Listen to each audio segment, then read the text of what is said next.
Good morning, everybody. July 8th, 2021 at 9:25 a.m.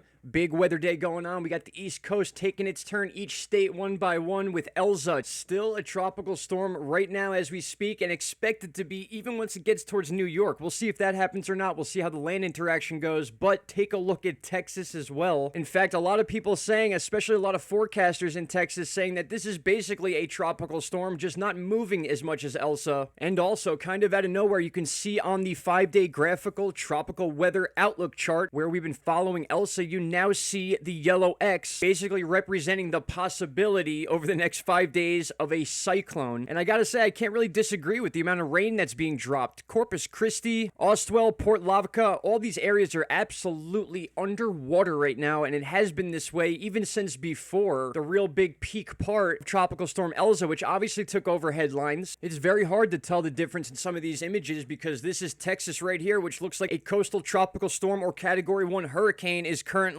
in progress wherever this camera's facing. 9 times out of 10, that's what I would guess. And then you can move even farther up the East Coast. Here is a shot from Georgia. So we are seeing a lot of the media focus, obviously, on Tropical Storm Elsa, the named storm that's moving up the East Coast. And it just so happens we have a similar situation, more of a stationary storm going on in Texas. But when you break it down, you get down to the numbers and the details. Besides the movement of Elsa, it's almost as if this situation in Texas is dumping more water than Elsa, being that it's kind of centralized over one area as opposed to being a moving storm. And when all is said and done, if this is actually the path that we're going to be dealing with, we're going to see headline after headline of the flash flooding, coastal situations, and probably just a little more drama, just based on the fact that up here in the Northeast, we don't really get a lot of tropical stuff. So when it does come, and it's still named a tropical storm, it has a name to it, it's usually a big deal up here. Obviously, the Southeast is more used to it, but we always like a good tropical storm up in the Northeast. And before we finish up with Elsa, let's see what's going to take place in Texas over the next couple days, and it's pretty interesting because it's very similar to as if Elsa was just standing still. And you'll see that here. Each click you see is going to be about 6 hours. We are currently at current time, July 8th, 2021. And now this will move us into later today, and then one more click brings us into tomorrow, and you can already see that not only is Elsa still affecting Virginia and Chesapeake Bay, but now this situation, which at this point could be a tropical depression next to Texas, has actually gotten stronger over time. You can see those heavy storms right here close to the Louisiana border, if I can get my mouse out of the way. And then as we click into the 9th, we can see that rolls up and stays stationary. Let me just backtrack here and go over that again, and you can see that all developing and staying still. It's not moving. And that is why Texas is in for a long couple days. And it is not overnight until the 10th that we finally get some relief in this area of Texas. And by that time, we have probable tropical storm Elsa heading towards portions of Canada and St. Thomas. It's almost like a repeat, recycle type deal going on. And I really don't want to jump the gun on any long-term predictions, but it's really feeling like Texas might take that spot of Louisiana as far as the ultimate flooding goes. And it's definitely a hot topic among meteorologists, especially when we have a tropical storm on the move up the East Coast, which is one of those rare situations. But now we need to deal with the fact that Texas